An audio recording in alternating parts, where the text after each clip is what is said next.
الحمد لله وحده والصلاة والسلام على من لا نبي بعده. أعوذ بالله من الشيطان الرجيم. بسم الله الرحمن الرحيم. قل إن صلاتي ونسكي ومحياي ومماتي لله رب العالمين لا شريك له وبذلك وقال تعالى في موضع آخر ومن يبتغ غير الإسلام دينا فلن يقبل منه وهو في الآخرة من الخاسرين. عن أبي هريرة رضي الله عنه قال قال رسول الله صلى الله عليه وسلم قال الله تعالى من يدعوني فاستجيب له من يسألني فأعطي له من يستغفر لي فاغفر له. رواه البخاري ومسلم. عن العباس بن عبد المطلب رضي الله عنه قال قال رسول الله صلى الله عليه وسلم ذاق طعم الإيمان من رضي بالله ربا وبالإسلام دينا وبمحمد رسولا. رواه مسلم.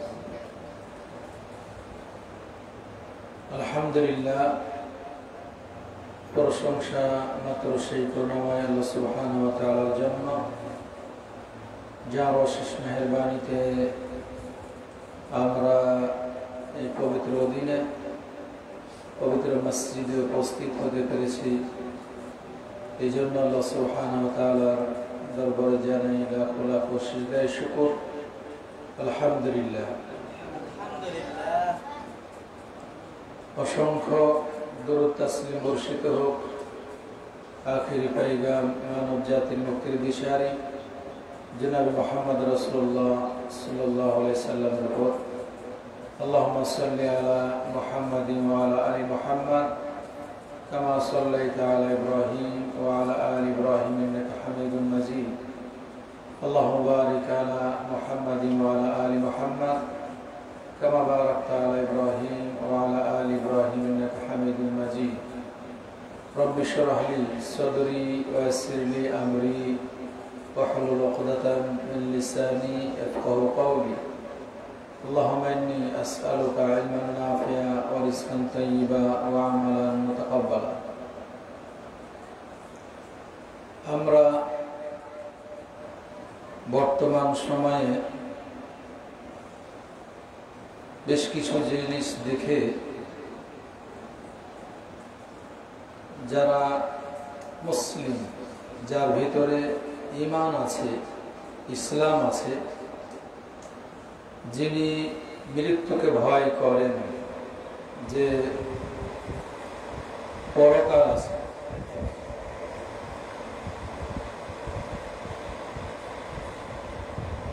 যিনি মৃত্যুকে ভয় করেন, যে মৃত্যুবরণ করতে হবে, মৃত্যুর হাত থেকে দুনিয়ার কেউ রেহাই পাবে না,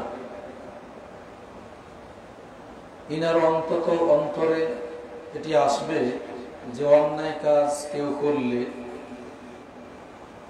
অন্যায়টি যে করা যাবে না, এ কথাটি বলতে হবে। সৎ কাজের আদেশ, অসৎ কাজ থেকে নিষেধ করা ইসলামী শরীয়তের এবং ঈমানের শাখার একটি শাখা। যখন আপনি অন্যায় কাজ দেখবেন আর অন্যায় কি হচ্ছে বলবেন না, এ সময় আল্লাহর নিকট থেকে বান্দার প্রতি গজব নাজিল হবে। যেন অন্যায়কে অন্যায় বলতে হবে,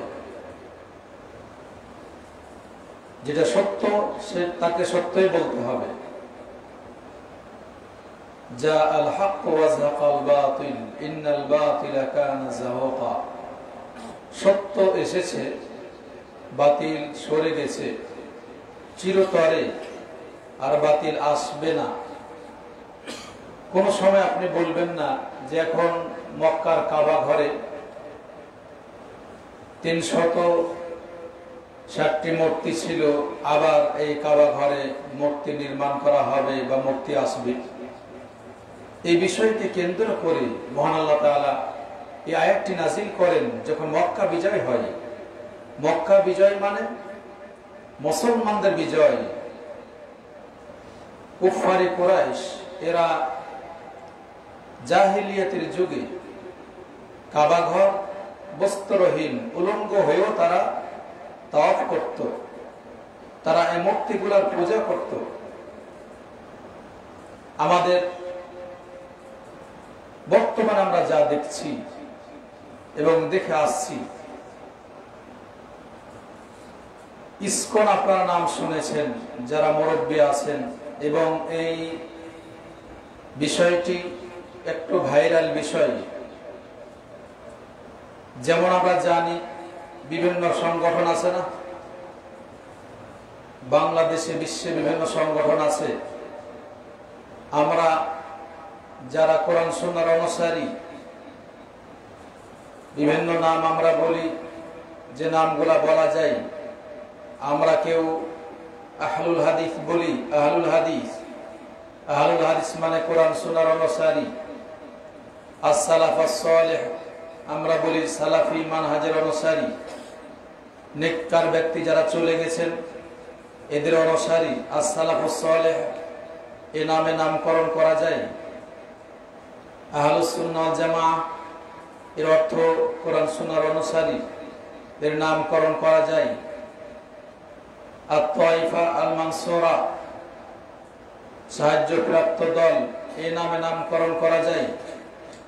আল-ফিরকা নাজিয়া তার মানে ফিরকা নাজিয়া নাজাতপ্রাপ্ত দল, এই নামে নামকরণ করা যায়। আপনি নিজেকে নামে নামকরণ করতে পারেন। আহলুল আসার, আহলুল আসার মানে কোরআন সুন্নাহর অনুসারী। যে নামগুলা বললাম এসব নামে আপনি নিজেকে অনুসারী এবং এ নামকরণ করতে পারেন।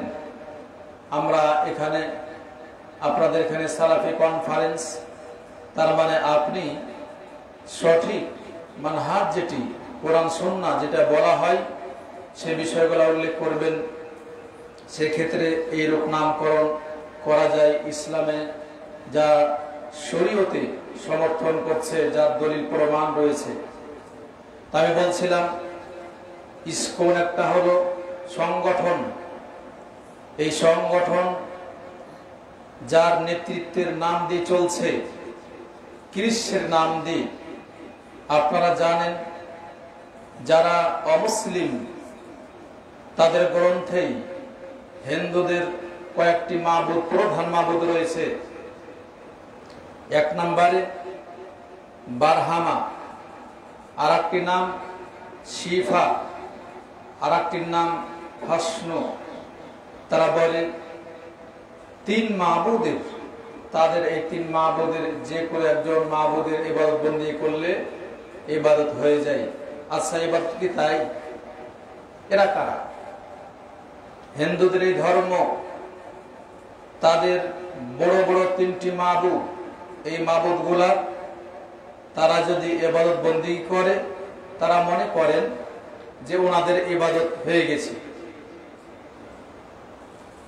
ইসকন বলছিলাম এই সংগঠন খ্রিস্ট নামের নামকরণ করে এর নামে তারা বলছে যে এর দিন, এই ধর্ম, এই সংগঠনকে সব থেকে বড় উঁচু লেভেলে নিয়ে যেতে হবে এবং কিসের যেন তারা ইবাদত বন্দি করবে।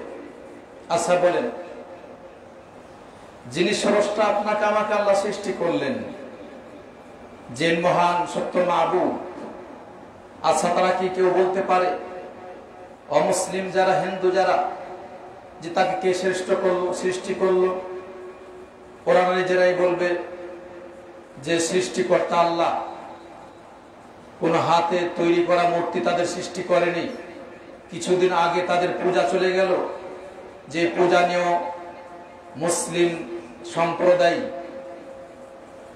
এরা আবার কিছু কেউ স্বাগতম জানালো, আবার কেউ প্রশংসা করলো, আবার কেউ বলল রোজা আর পূজা একই, একটি পয়সার এপিট আর এপিট, কত রকম কি।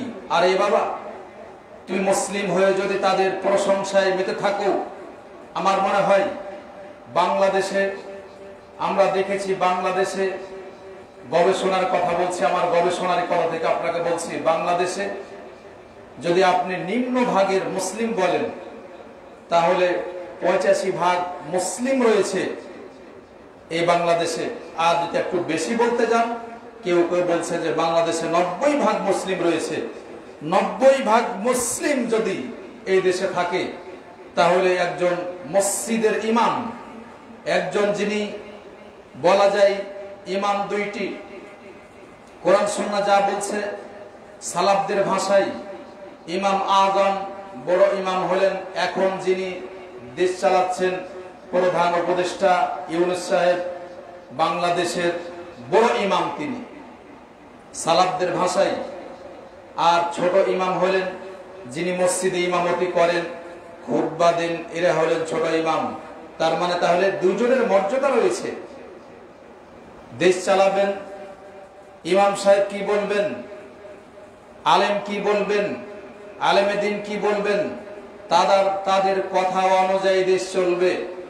ইনারা পরামর্শ দিবেন যে এইভাবে আপনার কাজ করতে হবে, পরামর্শদাতা, আর ওনারা বাস্তবায়ন করবেন। আপনি মুসলিম রাষ্ট্র থেকে যদি 90% মুসলিম হওয়ার পরে যদি একজন ইমামকে এইভাবে অন্যায়ভাবে মারা হয়, হত্যা করা হয়, তাহলে আপনি কোথায় আর কোন দেশে আছেন আপনার মনে কি বলে? ইসকন এরা, এই সংগঠন, এই জঙ্গি সংগঠন, অমুসলিম সংগঠন, কাফের সংগঠন, মুশরিকি সংগঠন, মুসলিম সমাজকে তছনছ করার জন্য, বাংলাদেশকে শেষ করার জন্য এরা লেগে আছে। এই জন্য আপনি আমি এখনো টের পাই না। দেখেন কয়েকদিন আগে এই অমুসলিম বেদিন এদের সন্তানেরা আপনার মেয়েকেই ধরে নিয়ে যে কি না করলো, জেনা অবিবাদ, জেনা বেবিচার, অন্যায় কাজ করে ছোট মেয়ে, আপনার দেশে যেখানে বলা হয়নি 18 বছর বয়স না হলে বিয়ের অনুমতি দেওয়া হয় না।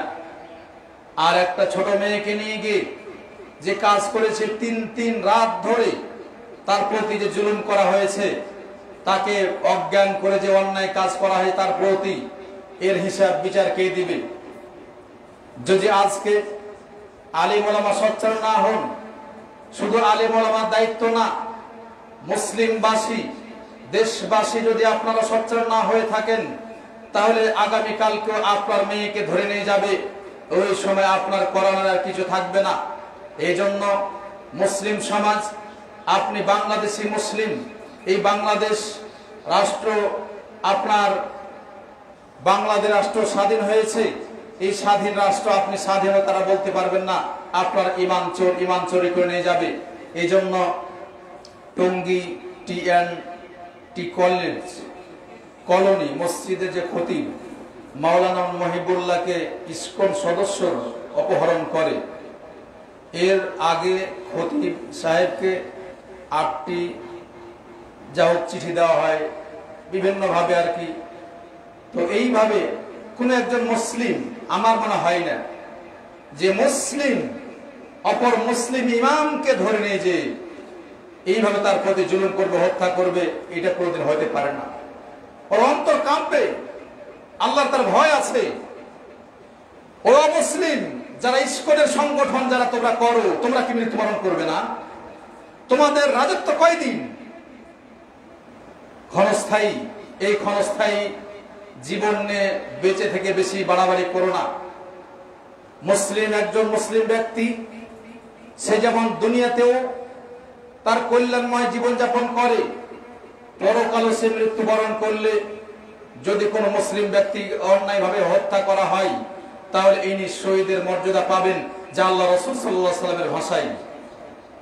আবু হুরায়রা বলছেন রাসূলুল্লাহ সাল্লাল্লাহু আলাইহি সাল্লাম বলেন যে আপনার বাড়িতে কেউ যদি মাল ধন সম্পদ নিতে আসে, এই ব্যক্তি জিজ্ঞেস করছেন, হে আল্লাহ রাসূল সাল্লাল্লাহু আলাইহি সাল্লাম, আমার কাছে কেউ যদি আসে মাল নিবে, ধন সম্পদ নিবে, আমার কাছে কিছু কেড়ে নিবে, তাহলে আমি কি করব?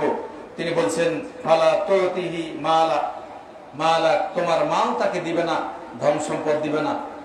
এরপরে তিনি বলছেন যে হে আল্লাহ রাসূল সাল্লাল্লাহু আলাইহি সাল্লাম, সে যদি আমাকে হত্যা করে তাহলে আমি কি করব? বা আমার সাথে মারামারি করে, আগে কিন্তু বললেন মাল নিবে, ধন সম্পদ দিবে, তুমি দিবে না। তারপরে বলছেন যদি আমি দিব না, এই মুহূর্তে আমাকে মেরে ফেলে, তাহলে আমি কি হব? তিনি বললেন ফাআনতা শাহীদুন, তুমি শহীদের মর্যাদা পাবে। আর যদি এরপরে বলছেন আমি যদি কি তাকে হত্যা করি তাহলে কি হব? বলছে ও ফিন্নার, সে জাহান্নামী, আর তুমি বেঁচে গেলে। তাহলে এখন বর্তমানে যা হচ্ছে, রাস্তায় ছিনতাই করা হচ্ছে, এই ছিনতাইকারীকে যদি আপনি টাকা পয়সা না দেন, ও যা জোর করে নিচ্ছে, দুইজন মারামারি লাগে, আর আপনাকে হত্যা করলে আল্লাহ রাসূল সাল্লাল্লাহু আলাইহি সাল্লামের ভাষায় আপনি শহীদ। তাকে যদি লড়াই করতে গিয়ে সে যদি হত্যা হয়ে মরে তাহলে ও ফিন্নার, সে জাহান্নামী। আল্লাহ রাসূল সাল্লাল্লাহু আলাইহি সাল্লামের ভাষায় তাই বোঝাচ্ছে। ইমাম মুসলিম রাহিমাহুল্লাহ হাদিসটি নিয়েছেন। আপনি বলেন যারা এই সংগঠনে মুসলমানদের পিছনে লেগেছে, ওরা চায় তাদের কৃষ্ণের ইবাদত বন্দি করে, তারা মনে করে এর দিন প্রচার করে সকল মুসলমানের ঈমানকে হরণ করবে। আপনার মুখ দিয়ে বলিয়ে নিবে যে মূর্তি পূজা বলো এগুলো ঠিক আছে, আপনার মুখ দিয়ে বলিয়ে নিবে যে বলো মাজার পূজা ঠিক আছে, আপনার মুখ দিয়ে বলিয়ে নিবে যে বলো হিন্দু যা করা হয় সব ঠিক আছে। এই আপনাকে বলিয়ে নিবে। বলিয়ে নেওয়ার কারণে এই মূলত বাংলাদেশে এই মুসলিম রাষ্ট্রে তারা এই সংগঠন খুলেছে। মুসলিম রাষ্ট্রে যদি যারা নেতৃত্ব দিচ্ছেন, আপনিও মনে করেন না যে আপনি বেঁচে যাবেন যদি এদের সাথে আতাত করেন, তাহলে মনে করেন দুনিয়াও হারাবেন, পরকাল হারাবেন। পরকাল এত সহজ নয়।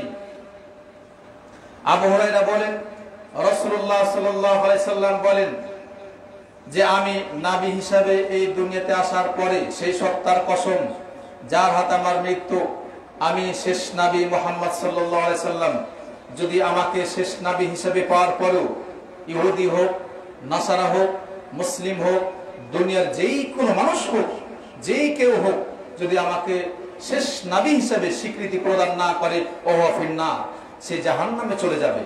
আপনি কি মনে করেন? ইসলামী মূলত প্রকৃত ধর্ম, আপনি সেই যায় রাজত্ব আপনি করতে পারেন। অমুসলিম ভাই, তোমাকে আমি বলছি মুসলমানদের ক্ষতি করতে আসো না। আল্লাহর গজব এমনই গজব যে গজবে তুমি পালাবে কোথায়, তোমার কোন রেহাই পাওয়া যাবে না। তোমাকে আমি বলছি যারা এই অন্যায় কাজ করছো, যারা ফেরাউন নিজেকে প্রভু দাবি করে, তোমার তো তাই মনে হচ্ছে। ফেরাউন যেমন নিজেকে বলেছিল আনা রাব্বুকুমুল আ'লা, আমি হলাম সব থেকে বড় মাবুদ, বড় রব। আর ইসকনবাসী তাদের কৃষ্ণকে বলছে এই হলো আমাদের সব থেকে বড় রব। আপনাকে বোঝাবো কি? ইসকন ভাষার লেখেন, ইন্টারনেটে সব চলে আসবে। ইসকন শুধু লিখবেন, এর কি তথ্য সব আসবে। এরা কি করছে, কি করতে চাই, সবগুলো আপনার চলে আসবে। ওরা আমাদের কৃষ্ণকে বড় করতে চায়, সবার উপর নিয়ে যেতে চাই, আমাদের সত্য মাবুদ আল্লাহর উপর তাকে নিয়ে যেতে চাই। যেমনটি ফেরাউন নিজেকে পুরো দাবি করেছিল, তারা সেই সংগঠনের এটাই তাদের মূল উদ্দেশ্য, এইগুলা তারা প্রচার করে। আমরা আহলে হাদিস বলি যে আমরা আহলে হাদিস, কি প্রচার করতে চাই আমরা? আমাদের মূল লক্ষ্য আছে না? তাদের মূল লক্ষ্য হলো যে আমার যিনি সৃষ্টিকর্তা, যার ইবাদত বন্দিগি আমরা করি, তার ইবাদত বন্দিগি ত্যাগ করে ওর যেন সবাই ইবাদত বন্দি করে পূজা শুরু করে। আমরা বলি আহলে হাদিস, আমরা বলি সালাফি, তার মানে আমরা কোরআন সুন্নাহকে সর্বাগ্রে স্থান দিই। আমরা আমাদের কাছে শ্রেষ্ঠ সত্য মাবুদ, যেই মাবুদ ছাড়া আর কেউ আমাদের সাহায্যকারী আমরা তার ছাড়া আমরা কাউরি বন্দি করি না। আমরা সূরা ফাতিহা পড়ি সালাতে, ইয়্যাকা না'বুদু ওয়া ইয়্যাকা নাস্তাঈন। আমরা বলি হে আল্লাহ তোমারও ইবাদত করি, তোমার কাছে সাহায্য চাই, আমরা কাউরি বন্দি করি না।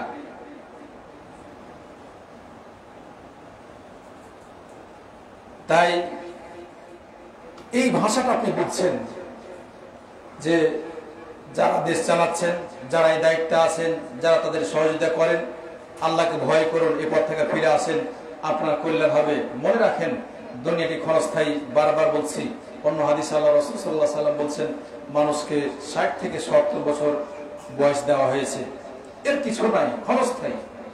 আজকে আছেন, কালকে নাও থাকতে পারেন। আজকে গণতন্ত্র নিয়ে আমার অনেক ভাই এত ব্যস্ত হয়ে পড়েছেন। আরে যুবক, সাধারণ যুবক মানুষের টেনে আসছিলাম। এই যুবক মানুষ দেখেন, সাধারণ এক ছেলে হাতে এই আঙ্গুলে সে স্বর্ণের আংটি পরে আছে, চুলগুলা বড় বড়, দেখেই মনে হচ্ছে ভালো ছেলে, তারপরে দেখে মনে হচ্ছে যে মাস্তান টাইপের একটু মনে হলো।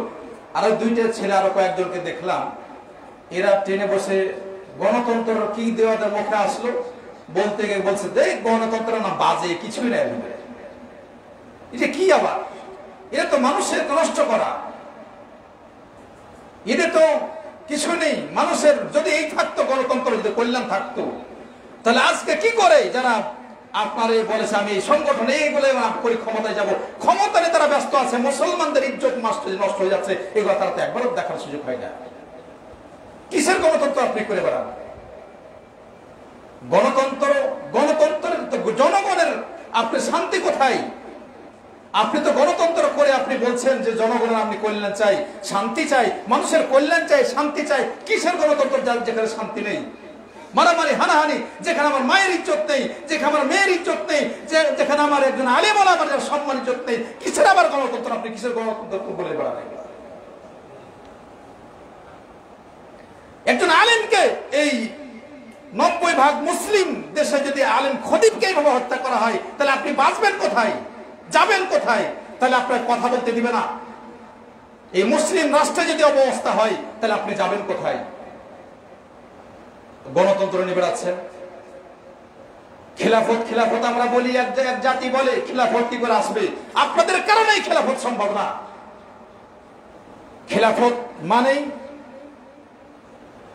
মানব জাতিকে নাইনসাফপূর্ণ বিচার করবে। খেলাফত মানেই কার প্রতি জুলুম করা হবে না। একজন আলেম নিরাপত্তায় কোরআন সুন্নাহর কথা বলবে। খেলাফত মানেই মা বোন রাস্তা পথে চলবে, তার সম্মান ইজ্জত কেউ হানাহানি করতে পারবে না। কোনো মায়ের এই সন্তান অপমানিত হবে না, কোনো মা রাস্তা পথে অপমানিত হবে না, রাস্তা পথে কাউকে অন্যায়ভাবে হত্যা করা হবে না, বাড়িতে গিয়ে অন্যায়ভাবে হত্যা করা হবে না।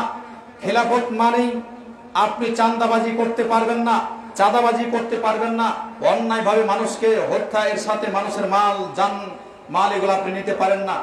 আল্লাহ রাসূল সাল্লাল্লাহু আলাইহি সাল্লাম বিদায় হজের ভাষণে বলে গেলেন, ইন্না দিমাআকুম ওয়া আমওয়ালাকুম ওয়া আরাদাকুম কাহুরমাতিকুম হাযা ওয়া ফি শাহরিকুম হাযা ওয়া ফি বালাদিকুম হাযা। আল্লাহ রাসূল সাল্লাল্লাহু আলাইহি সাল্লাম বললেন, জেনে রাখো তোমরা যে মানুষের রক্ত হারাম। রক্তপাত ঘটছে না? ইমাম সাহেবকে ধরে রক্তপাত ঘটালেন না, হত্যা করলেন না? তাহলে এটি যে হারাম, গণতন্ত্র নিয়ে আপনি কোথায় রক্তপাত বন্ধ করতে পারলেন? কোথায় শান্তি দিতে পারলেন? আপনি শান্তিটা কোথায়? মানুষের মাঝে শান্তি কোথায়? কেন আপনি হক কথা আপনি বলতে পারেন না? হক কথা বলার অধিকার কে দিল আপনার? কি আপনাকে দিল হক কথা আপনি অধিকার ছিন্ন করবেন? হক হক এসেছে, হক কথা আপনার বলতে হবে। আপনি বলছেন যে আমরা শান্তি চাই, শান্তি কোথায়? সমতা কোথায়? কোথায় আপনি ন্যায় বিচার পান না? খেলাফত আপনাকে ন্যায় বিচার দিবে, কার প্রতি জুলুম করা হবে না। আল্লাহ তাআলা বলছেন, ইয়া ইবাদি ইন্নী হারামতু যুলমা আলা নাফসি। আল্লাহ নিজে বলছেন, আমি কার প্রতি জুলুম করি না, আমার নিজের উপর জুলুম করা হারাম করেছি। তাহলে আপনি যদি বলেন নাইনসাফপূর্ণ ইনসাফপূর্ণ রাষ্ট্র যদি কায়েম না করতে পারেন, তাহলে গণতন্ত্রের লাভ কোথায়? যদি জনগণের আপনার তাদের যেগুলো চাওয়া পাওয়া আপনি আমি না দিতে পারি, যারা দায়িত্ব পালন করছেন, গণতন্ত্রকে এত মারামারি হানাহানি করছেন, এগুলা কি কোথায় পারে না? এই জন্য কোরআন সুন্নাহর পথেই হক কথা বলতে হবে, হক কথা বলেই যেতে হবে। আপনি যতদিন বেঁচে আছেন,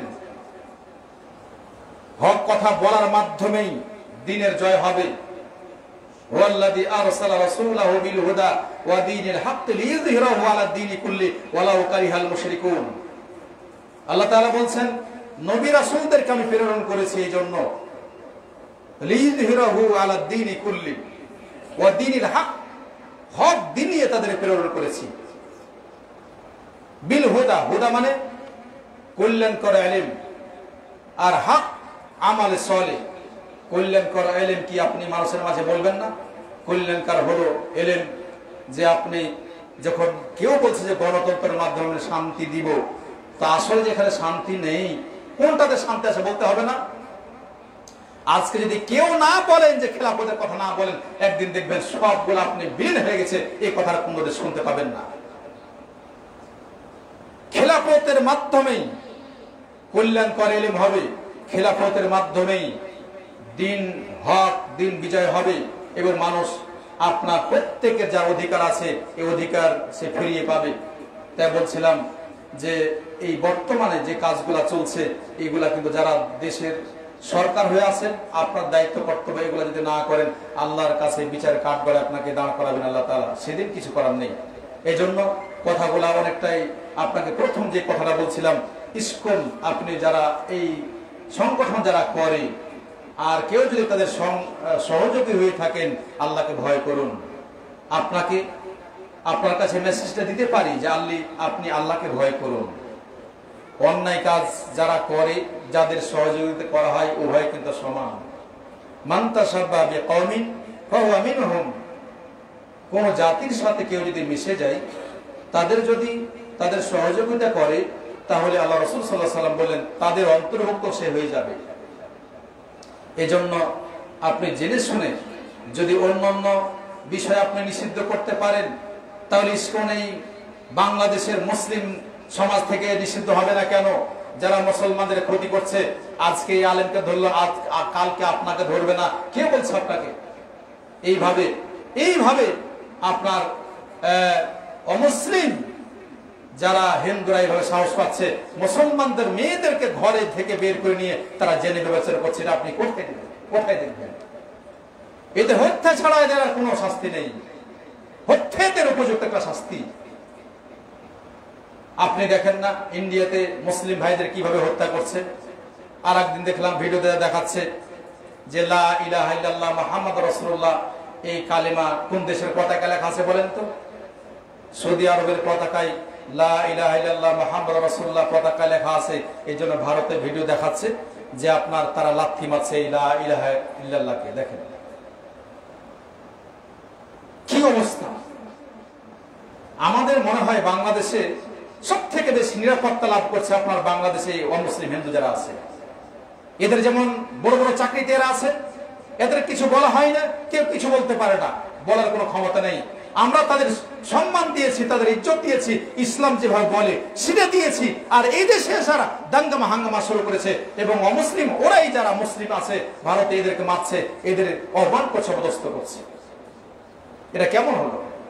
আর আমাদের বাংলাদেশের রাজনীতিবিদরা তাদের খুব স্বাগতম জানাচ্ছে, খুব ভাই আমি ক্ষমতায় আসলে অনেক কিছু করে দিব, আপনি খুব ভালোই তো।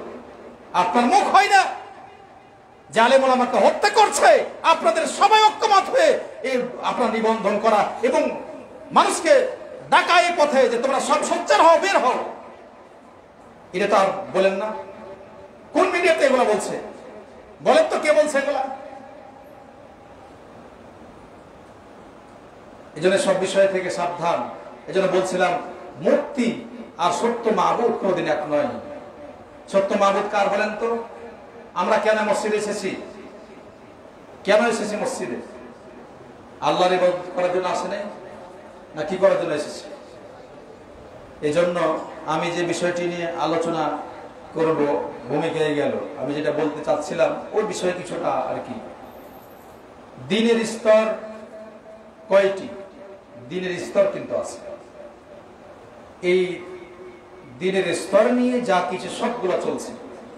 দিনের স্তর ওলামাগণ বলছেন তিনটি: ইসলাম, ঈমান, ইহসান।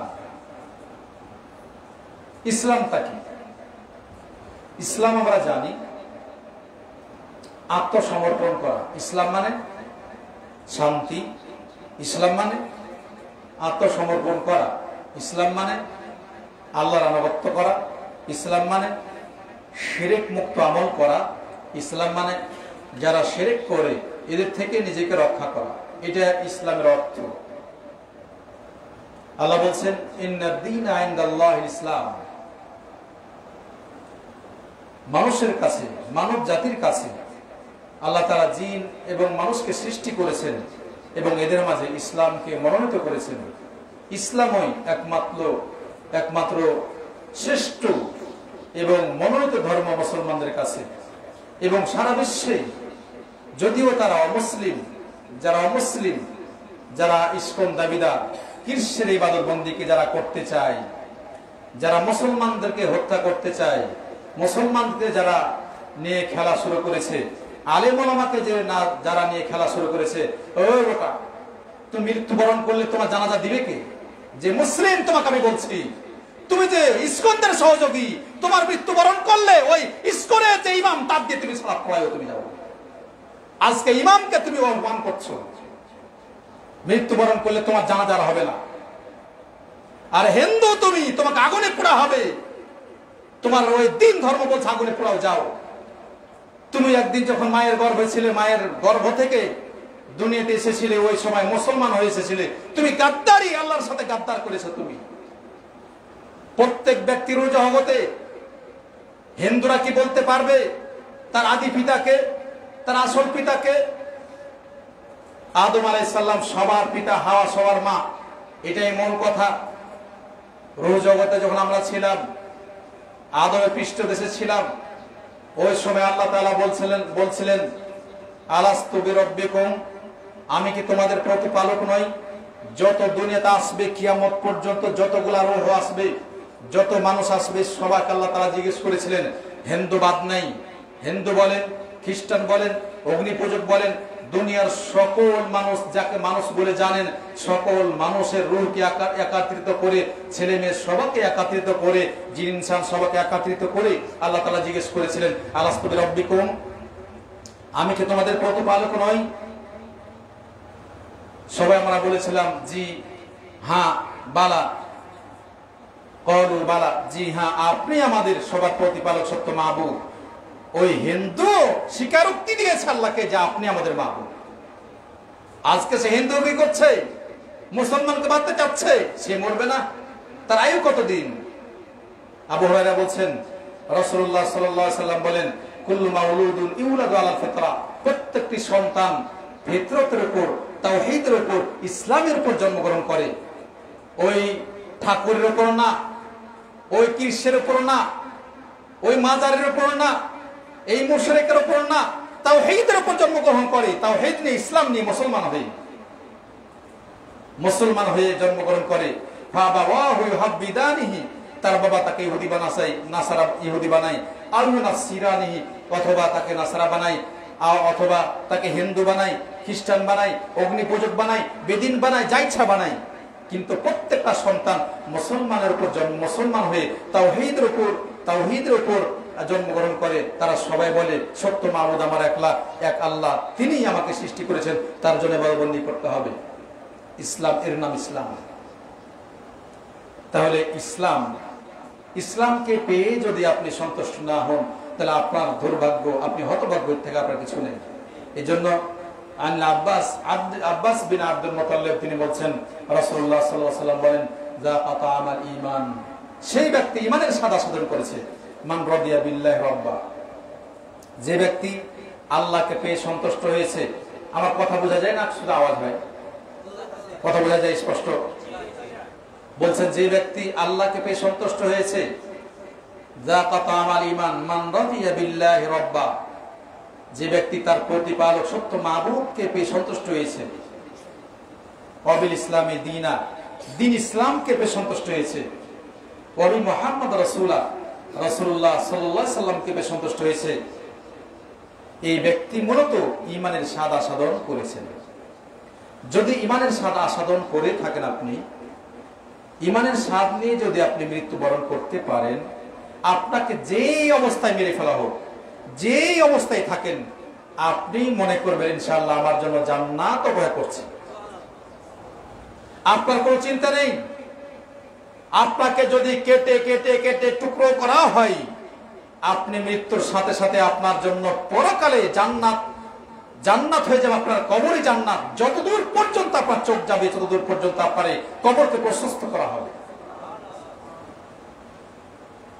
পরকালে যে ব্যক্তি লাস্টে জান্নাত যাবে, যে হামাগুড়ি দিয়ে দিয়ে যাকে জান্নাত পাঠানো হবে, এই ব্যক্তিও আল্লাহ তাআলা লাস্টে ও চাবে, বলে তোমার চাচ্ছ কেন, তোমাকে নিষেধ করা হয়েছে, বলছে আল্লাহ দাও। লাস্টে গিয়ে বলবে আল্লাহ আমি আর এর কথায় কি চাবো না, কি জান্নাত তো দেখতে পাচ্ছি, একটু জান্নাতে ঢুকতে দাও। বড় কথা আছে, এত বড় কথা বলার সময় নেই। জান্নাতে যে একটু ঢুকতে দাও। আল্লাহ বলবে আচ্ছা ঠিক আছে, তুমি আশা করো, চাও, তুমি কি চাচ্ছ, মনে মনে চাও। তিনি চাইবেন। তারপর আল্লাহ বলবেন তোমাকে দুনিয়া দেখছো না, দুনিয়া আছে না, দুনিয়া দুনিয়া কি আমাদের শুধু বাংলাদেশ? দুনিয়া বলতে যা বুঝি। তিনি বলবেন দুনিয়া দিলাম, আরো 10টা দুনিয়া তোমাকে দিলাম। লাস্টে যিনি জান্নাত যাবেন, এই লাস্টের ব্যক্তি আগুনে পুড়ে লাস্টে যিনি যাবেন, এই জান্নাতি ব্যক্তিকে দুনিয়ার মতো 10টা দুনিয়া আল্লাহ তাআলা দিবেন জান্নাতে। কি মনে করেন? বিশ্বাস হয় না? তো বিশ্বাস হয় না তো তোমার এই বাবাকে এত টাকা পয়সা আছে, আগুনে পুড়ে মারো কেন?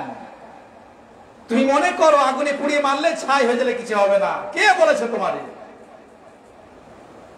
মুসলমানেরই এক বাবা, ইমাম বুখারী হাদিস এসেছেন, তিনি বলছেন যে বাবারে আমি মৃত্যুবরণ করলে আমাকে পুড়িয়ে নদীর আশপাশে ছিটিয়ে দিও। তাকে তার সন্তানের তাই করেছে। মৃত্যু হলে আগুনে পুড়িয়ে দিয়েছেন, তারপর ছিটিয়ে দিয়েছেন। পরে আল্লাহ তাআলা তাকে একত্রিত করলেন, জিজ্ঞেস করলেন তুমি এই কাজ করেছো কেন? বলছে আল্লাহ তোমার ভয়ে করেছি। কারণ সে মুসলিম, তার ঈমান ছিল, আল্লাহর ভয়ে করেছি। আল্লাহর ভয়ে করার কারণে আল্লাহ তাআলা তাকে মাফ করে দিয়েছেন।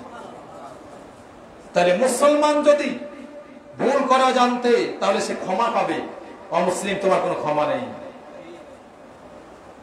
ইসকনের দায়িত্বশীল তুমি, তোমারই দিন ধর্মে বলছে। সত্যি কথা আপনাকে বলছি, আমার এক ছাত্র রূপগঞ্জে যখন ছিলাম, বুখারী তারাই দাওরাত ছেলে, এ দার্সে তাদের সমতা ওই সময় মুসলিম ক্লাস, মুসলিম সহি মুসলিম নিচ্ছিলাম। এসে বলছে ওস্তাদজি আমার এক বন্ধু ছিল, মানে আমার সাথে চলতো আর কি, হিন্দু। তো উনি চাচ্ছেন যে কি করে ইসলাম ধর্ম গ্রহণ করব। ধর্ম গ্রহণ করতে চাই কিন্তু চাপে আর পারে না। তার মানে ছাত্রী বলছে যে ওস্তাদজি তার বাবা যখন মারা যায়, তখন তাদের ঠাকুর আছে না, ঠাকুর আছে, ঠাকুর এসে ঘরে প্রবেশ করেছে যখন মুমূর্ষ অবস্থায় তার বাবা।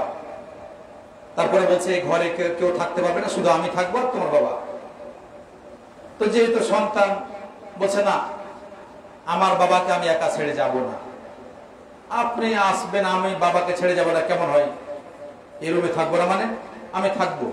যা বলছে যে থাকতে দিবে না, তারপর জোর করে থাকা। মৃত্যুবরণ করছে এই অবস্থায়, একটু হয়তো হুঁশ আছে।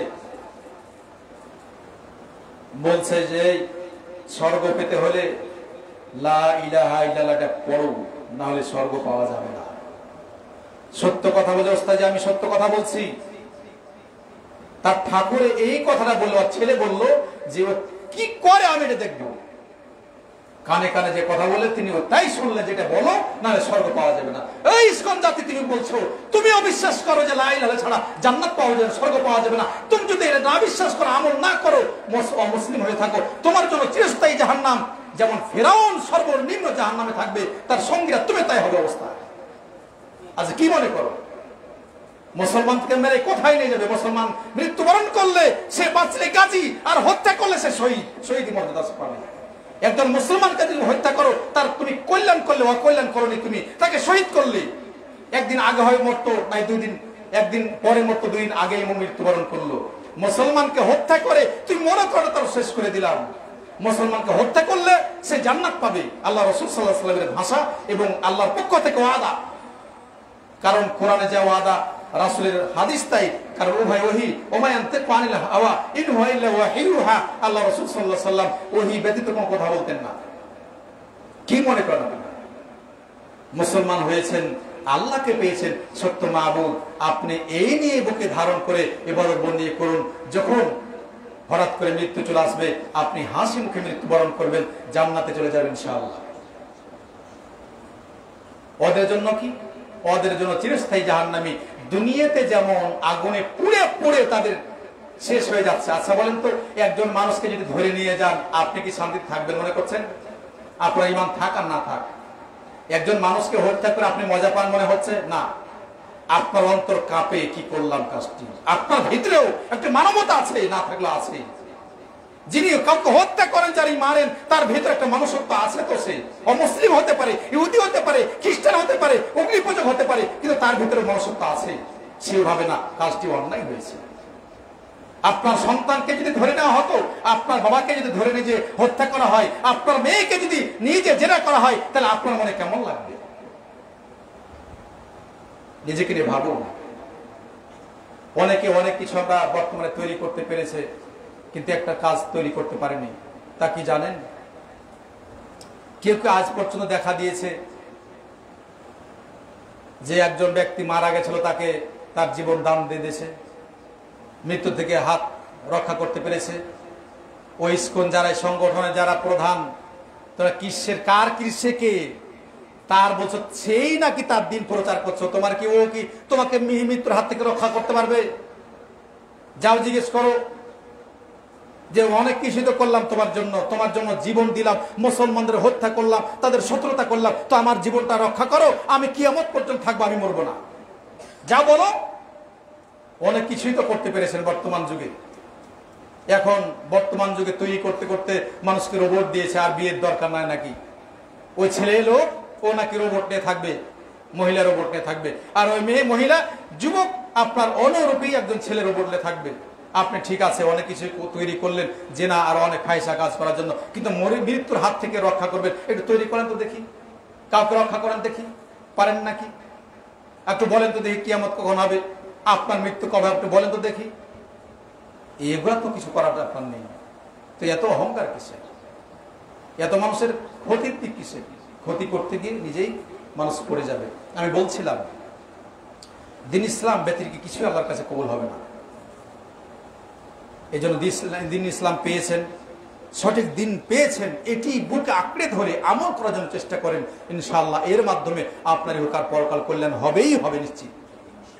আল্লাহ বলছেন, ওয়ামান ইয়াবতাগি গায়রাল ইসলামি দীনান ফালা ইউকবালা মিনহু ওয়া হুয়া ফিল আখিরাতি মিনাল খাসিরিন। যে ব্যক্তি দিন ইসলাম ব্যতিরিক্ত অন্য কোনো ধর্ম অন্বেষণ করবে, অন্য কোনো ধর্মের অনুসরণ করবে, এই ব্যক্তির কাছে আল্লাহ তাআলা গ্রহণ করবেন না, তিনি পরকালে ক্ষতিগ্রস্তদের ভিতরে হয়ে যাবে। এই আয়াতটি প্রমাণ করে ইসলাম ব্যতিরিক্ত যত ধর্ম আছে সব বাতিল। ইসলাম ব্যতিরিক্ত যত ধর্ম আছে সব বাতিল।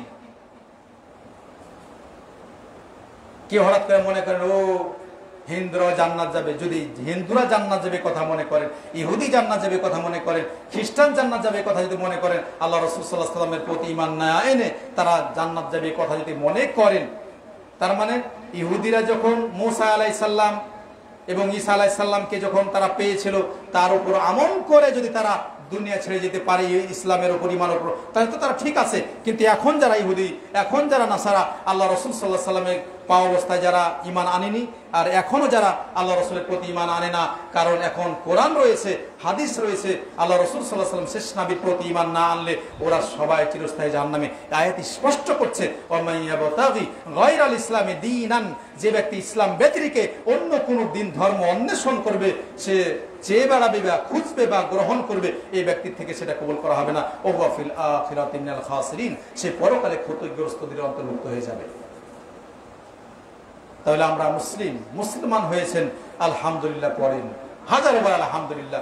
অনেক মানুষ দেখবেন যে সারাদিন মনে হয় কষ্টে আছেন, আলহামদুলিল্লাহ যে অবস্থায় থাকেন আপনি বলবেন আলহামদুলিল্লাহ। আলহামদুলিল্লাহ বললে আপনার অন্তরে কল্যাণ আছে। লাইন শাকারতুম লাযীদান্নাকুম ওয়া লাইন কাফারতুম ইন আযাবি লাশাদীদ। আলহামদুলিল্লাহ পড়া মানে আপনি আল্লাহ শুকরিয়া আদায় করলেন। শুকরিয়া আদায় করলে আল্লাহ তাআলা আপনাকে ভালো রাখবেন, সুস্থ রাখবেন, কল্যাণে রাখবেন, আপনার জন্য কল্যাণ দান করবেন। সর্বদাই ভালো কাজ করার চেষ্টা করবেন, যেখানে কল্যাণ সেদিকে আপনি যাওয়ার চেষ্টা করবেন। অন্যায়ের সাথে আপনি থাকবেন না। সবসময় যখন জানবেন যেটা বাতিল, বাতিলকে বাতিল বলে জানবেন, হক হককে হক বলে জানবেন, তাহলে দেখবেন যেটা হক হক বলবেন, বাতিল বাতিল বাতিল বলবেন। যদি আপনি আমল নাও করতে পারেন, দেখছেন যে আপনি আমল করতে পারেন না, কিন্তু জানছেন যে দুইটার ভিতরে একটা হলো সঠিক আর একটা হলো বেঠিক, সঠিকটা সঠিকই বলবেন। যদি আপনার আমল না থাকে তারপর সঠিক হতে পারে, সঠিক বলার কারণে আপনি পরকাল নাজাত পেয়ে যেতে পারেন। কেন? আপনি কি বলবেন যে ইসকন এখন ঠিক আছে? আপনি কি বলবেন যে মূর্তি পূজা ঠিক আছে? আপনি কি বলবেন মাজার পূজা ঠিক আছে? আপনি কি বলবেন আল্লাহকে বাদ দিয়ে অন্য যার পূজা করা হয় ঠিক আছে? আপনি কি বলবেন যে ইসলাম ব্যতিরিক্ত অন্য কোনো ধর্ম যা আছে ঠিক আছে? এটা বললে তো আপনি বাতিলের সাথে চলে গেলেন। আপনি এই কথাই বলবেন ইসলাম ব্যতিরিক্ত যা আছে সবগুলা বাতিল। ইসলাম নিয়ে যারা মৃত্যুবরণ করবে, ঈমান নিয়ে যারা মৃত্যুবরণ করবে, এই ব্যক্তি জান্নাত যাবে, আর বাকিরা কেউ জান্নাত যাবে না। যদি বাকিরা কেউ জান্নাত যেত তাহলে আল্লাহ রাসূল সাল্লাল্লাহু আলাইহি ওয়াসাল্লামের পিতামাতায় জান্নাত যেত, কিন্তু তার পিতামাতা হয়েও তারা জাহান্নামী। আল্লাহ রাসূল সাল্লাল্লাহু আলাইহি ওয়াসাল্লাম নিজেই বলে গেছেন, এটা আমাদের ভাষা নয়। এজন্য বলছিলাম যে ইসলামের দ্বীনের স্তর তিনটি: ইসলাম, ঈমান। ইসলামের কথা কি শুনলেন? তো ইসলাম নিয়ে আমরা বেঁচে থাকার চেষ্টা করি। ঈমান হবে, তাহলে ইসলাম কয়টি রুকন আমরা জানি? 5টি রুকু। আল্লাহ ছাড়া কোনো সত্য মাবুদ নেই এবং মুহাম্মদ সাল্লাল্লাহু আলাইহি ওয়াসাল্লাম আল্লাহর বান্দা রাসূল।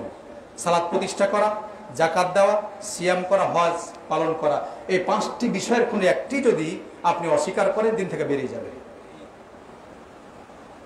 এজন্য সালাত ঠিক আদায় করুন, যাকাত দেন, সিয়াম রাখেন, আর যেগুলো হজ আর ফরজ আপনি করার চেষ্টা করুন, আপনার জন্য কল্যাণ হবে নিশ্চিত ইনশাআল্লাহ।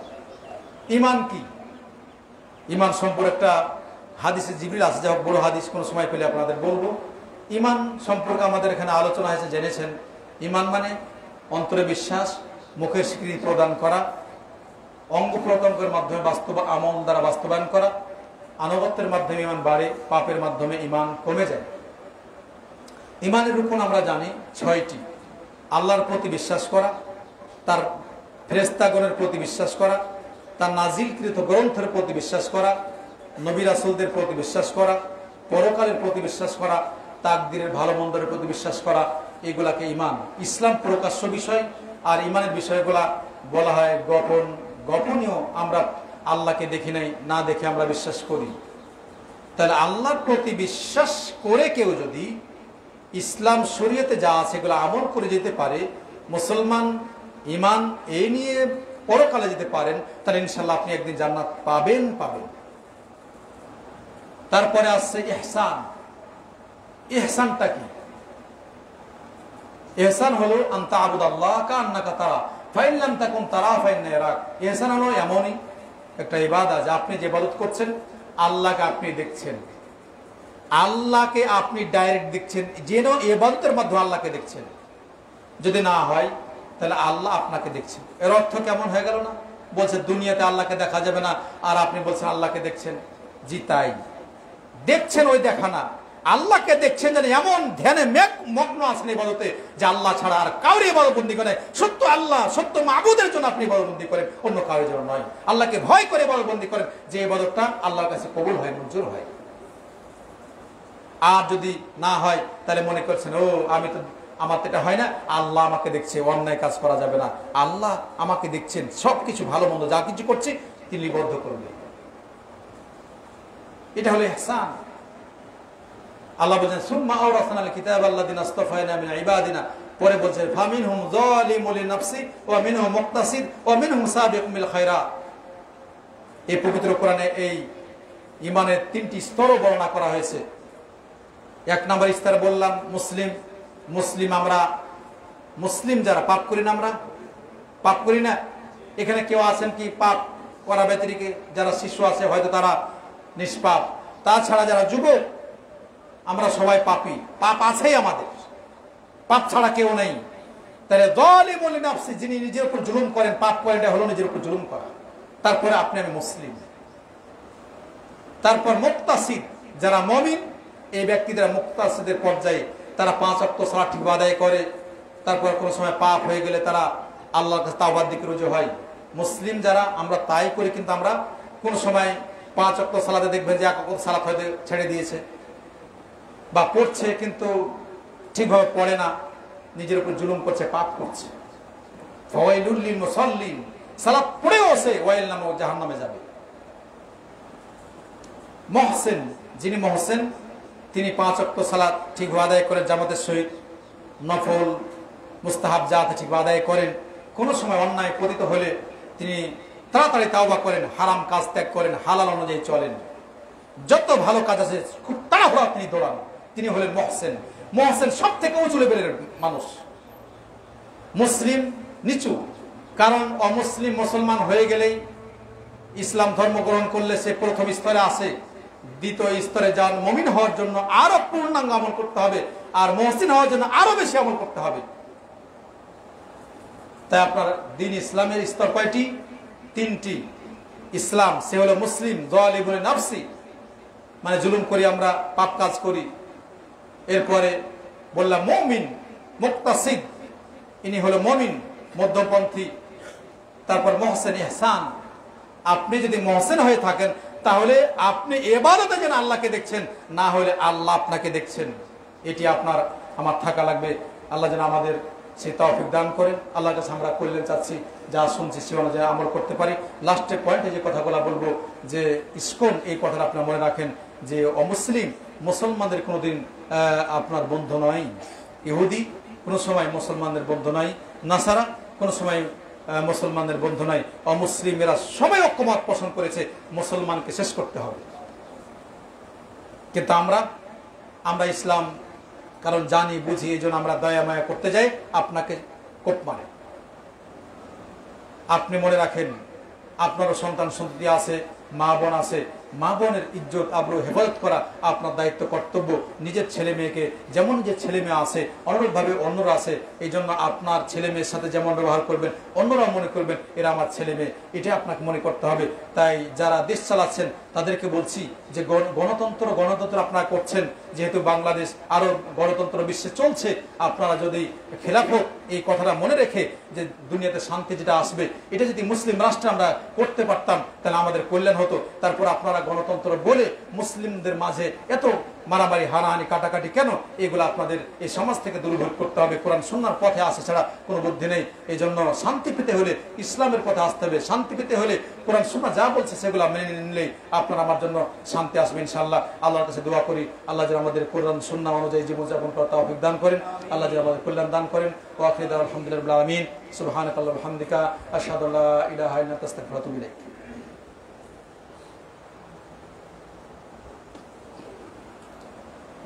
আলহামদুলিল্লাহি রাব্বিল আলামিন আর রহমানির রহিম মালিকি ইয়াউমিদ্দিন ইয়্যাকা না'বুদু ওয়া ইয়্যাকা নাস্তাঈন ইহদিনাস সিরাতাল মুস্তাকিম সিরাতাল লাযীনা আন'আমতা আলাইহিম গায়রিল মাগযুবি আলাইহিম ওয়ালাদ-দাল্লিন আমিন। আল্লাহুম্মা ইগফির লিল মুমিনিনা ওয়াল মুমিনাত, আমিন বলবেন। আল্লাহুম্মা ইগফির লিল মুমিনিনা ওয়াল মুমিনাত ওয়াল মুসলিমিনা ওয়াল মুসলিমাত ওয়াল আহইয়াই মিনহুম ওয়াল আমওয়াত। হে আল্লাহ, তোমার কাছে প্রার্থনা করছি আমাদের মাঝে অনেকে অসুস্থ রয়েছে, আল্লাহ তাদেরকে তুমি শিফায়ে কামলা দান করো। আমাদের মাঝে অনেক ঋণগ্রস্ত রয়েছে, আল্লাহ তাদেরকে ঋণ পরিশোধ করার তৌফিক দান করো। হে আল্লাহ, আমাদের বাংলাদেশের মুসলিম, সারা বিশ্বের মুসলমান নরনারী যেখানে যে অবস্থায় আছে তাদেরকে তুমি হেফাজত করো। বিশেষ করে খাস করে এই বাংলাদেশকে তুমি ইসলামী রাষ্ট্র হিসেবে তুমি কবুল করো। যারা ইসকন আরো যারা এই মুসলমানকে মারার জন্য চেষ্টা করছে, আল্লাহ তাদের এই আশা আকাঙ্ক্ষাকে ধূলিসাৎ করো এবং লাস্টে তাদের জন্য আমরা দোয়া করি, আল্লাহ তাদের হেদায়েত দান করো। হেদায়েত না যদি হয় তারা, তাহলে তুমি তাদেরকে ধ্বংসের জন্য আমরা দোয়া করছি, হয় হেদায়েত না হয় তাদের জন্য ধ্বংস। যারা মুসলমানদের ক্ষতি করতে চায়, আল্লাহ তাদেরকে তুমি তোমার পক্ষ থেকে যে শাস্তি আছে মূসা আলাইহিস সালামের সম্প্রদায়ের উপর যেমন তুমি শাস্তি দিয়েছিলে, সে শাস্তি দিয়ে তাদেরকে শায়েস্তা তুমি করো। মুসলমানদের যারা শত্রুতা করে, আল্লাহ তাদের ভিতরে ভূমিকম্প তৈরি করো, তারা যেন তোমাকে ভয় করে। তুমি যে সত্য মাবুদ, তাদের এই বিষয়গুলো তারা বুঝতে পারে। আল্লাহ তাদেরকে হেদায়েত দান করো।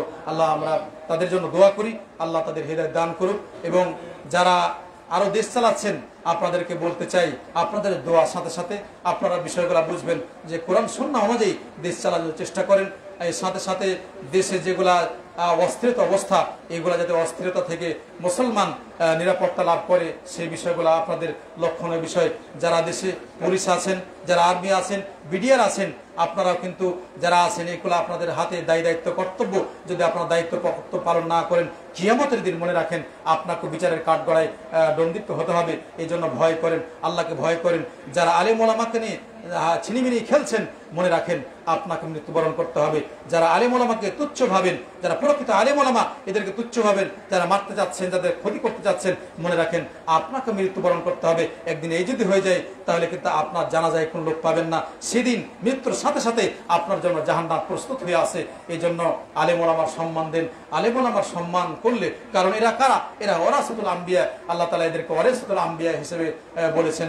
তাই মসজিদ মাদ্রাসা, এই জন্য আমরা দোয়া করি আল্লাহ এই মসজিদ মাদ্রাসা তুমি কোরআন সুন্নাহর মারকাজ হিসেবে তুমি কবুল করো, এবং এই দায়িত্বশীল যিনি মুতাওয়াল্লি আছেন, যিনি দেখাশোনা করছেন, যিনারা জমি দান করেছেন, টিচার, ছাত্র, শিক্ষক, শিক্ষিকা, এর সাথে যারা পরামর্শদাতা, যারা উপদেষ্টা, এর সাথে যারা যেইভাবে জড়িত আছেন, যারা যেভাবে সহযোগিতা করেন, সবার জন্য কল্যাণ চাচ্ছি। আল্লাহ যেন সবার কল্যাণ দান করেন। যারা আমরা এখানে সালাত করতে এসেছি আল্লাহর কাছে কল্যাণ চাচ্ছি। আল্লাহ তুমি আমাদের পরকালে কিয়ামতের দিন সবাইকে জান্নাতুল ফেরদাউসে একত্রিত করো, আমাদের কল্যাণ দান করো, আমাদের বিপদ আপদ মুসিবত থেকে তুমি রক্ষা করো। ওয়া আখিরু দাওয়ানা আলহামদুলিল্লাহি রাব্বিল আলামিন। সুবহানাকাল্লাহু ওয়া বিহামদিকা আশহাদু আল্লা ইলাহা ইল্লা আনতা আস্তাগফিরুকা ওয়া আতুবু ইলাইক।